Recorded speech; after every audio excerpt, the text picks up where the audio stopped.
बिस्मिल्लाहिर्रहमानिर्रहीम। अस्सलाम वालेकुम। आज हम आपके साथ माश की दाल के दही भल्लों की रेसिपी शेयर करेंगे। रमज़ान में अगर दही भल्ले ना बनाया जाए तो वो रमज़ान वाली फीलिंग नहीं आती।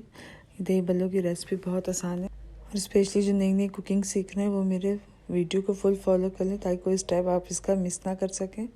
यहाँ पे हमने माश की दाल 3 से 4 घंटे के लिए भिगो दी थी। ये अच्छी से सॉफ्ट हो गई है। अब हम इसमें कुछ स्पाइसेस शामिल करेंगे। यहाँ पे हमने थोड़ा सा लहसुन शामिल किया है। 1 टेबलस्पून हमने इसमें साबुत ज़ीरा शामिल किया है। 4 से 5 अदद हमने इसमें साबित मिर्चें शामिल की हैं। आप चाहे तो पिसी हुई या कुटी हुई मिर्चें भी शामिल कर सकते हैं। 1/2 टेबलस्पून हमने इसमें नमक शामिल किया है। नमक शामिल करने के बाद अब हम इसमें बेकिंग सोडा शामिल करेंगे ताकि दही भल्ले अच्छे से सॉफ्ट हो जाए। अब हम इस सब चीज़ों को ब्लेंडर में डाल के पीस लेंगे, इनको स्मूथ कर लेंगे। और अगर आपको ज़्यादा जल्दी या लाइट नहीं है तो आप इसको सिलबट्टे पे पीस सकते हैं। यहाँ पर हमने दही भल्लों को अच्छा सा ब्लेंड कर लिया है। इसको आपने स्मूथ रखना है, ज़्यादा नहीं पीसना ताकि इसमें लेस ना बने। आपने मेरी वीडियो को फुल फॉलो करना, कोई पार्ट आपने इसका स्किप नहीं करना। ये रेसिपी मैं आपके सामने बहुत आसान तरीके से शेयर कर रही हूँ। आपको बनाने में बहुत आसान लगेगी और मेरी वीडियो आपको पसंद आई तो आपने लाइक और शेयर ज़रूर करनी है। और आप मेरे चैनल पर नए हैं तो मेरा चैनल वंडर डिशेस सब्सक्राइब ज़रूर कर लें और बेल आइकॉन भी प्रेस कर लें ताकि हर लेटेस्ट नोटिफिकेशन आप तक पहुंच सके। चलें अब हम दूसरे स्टेप की तरफ चलते हैं। यहाँ पर हमने पैन में कुकिंग ऑयल को अच्छी तरह से गर्म करके हम उसमें दही भल्ले शामिल कर देंगे। आपने इसी साइज़ के दही भल्ले रखने, ज़्यादा बड़े नहीं करने। आपने यहाँ पे फ्लेम को लो कर लेना, ज़्यादा हाई नहीं करना है। 10 से 12 मिनट के लिए इसको अच्छे से पकाना है ताकि ये अंदर से भी अच्छी तरह पक जाए।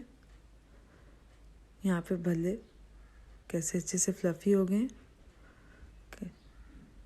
यहाँ पर तकरीबन भल्ले बन के तैयार हो गए। अब हम इनको डिश आउट कर लेंगे।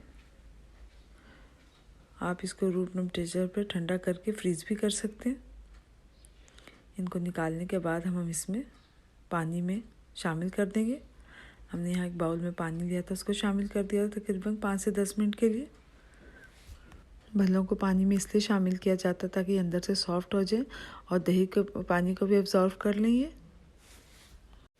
और इसमें जो ऑयल होता है वो भी पानी में निकल जाता है। अब हम इनको डिश में शामिल कर देंगे। आपने इसी तरह इनकी लेयर बना लेनी है। मेरी रेसिपी आपको पसंद आए तो आपने ट्राई ज़रूर करनी है और मुझे फ़ीडबैक ज़रूर दें कि आप कौन से शहर और कौन से मुल्क से मेरी रेसिपी आप देख रहे हैं। और मेरे चैनल पर अगर आप नए हैं तो मेरा चैनल वंडर डिशेस सब्सक्राइब ज़रूर कर लें और बेल आइकॉन भी प्रेस कर लें ताकि हर लेटेस्ट वीडियो आप तक पहुंच सके। मेरी वीडियो आपको पसंद आए तो आपने लाइक ज़रूर करनी है। अपने फैमिली और फ्रेंड के साथ भी शेयर करें। यहाँ पर हमने एक बाउल में दही शामिल करके उसको मैरिनेट कर लेना अच्छे से। यहाँ पे दही को अच्छी तरह से मैरिनेट करने के बाद हम इसमें मायोनीज़ शामिल करेंगे। यहाँ पर हमने 1 प्याली मायोनीज़ की शामिल की है ताकि अच्छे से क्रीमी जूसी दही भल्ले बन के रेडी हो जाए। अब हम इसको अच्छे से मैरिनेट फिर से कर लेंगे। इस रमज़ान आपने ये रेसिपी ज़रूर ट्राई करनी है और मुझे ज़रूर बताएं कि मेरी ये रेसिपी आपको कैसी लगी। अब हम इसमें चॉप किए हुए टमाटर शामिल करेंगे, प्याज शामिल करेंगे, हरा धनिया, हरी मिर्च शामिल कर देंगे और साथ में आपने किसी भी ब्रांड का चाट मसाला इसमें शामिल करके इसको अच्छे से मिक्स कर लेना। नमक अपने टेस्ट के अकॉर्डिंग आपने शामिल करना है इसमें। अब आपने इसको अच्छे से मिक्स कर लेना और मिक्स करने के बाद आपने जो दही भल्ले आपने बाउल में शामिल किए थे उस पर शामिल कर देना।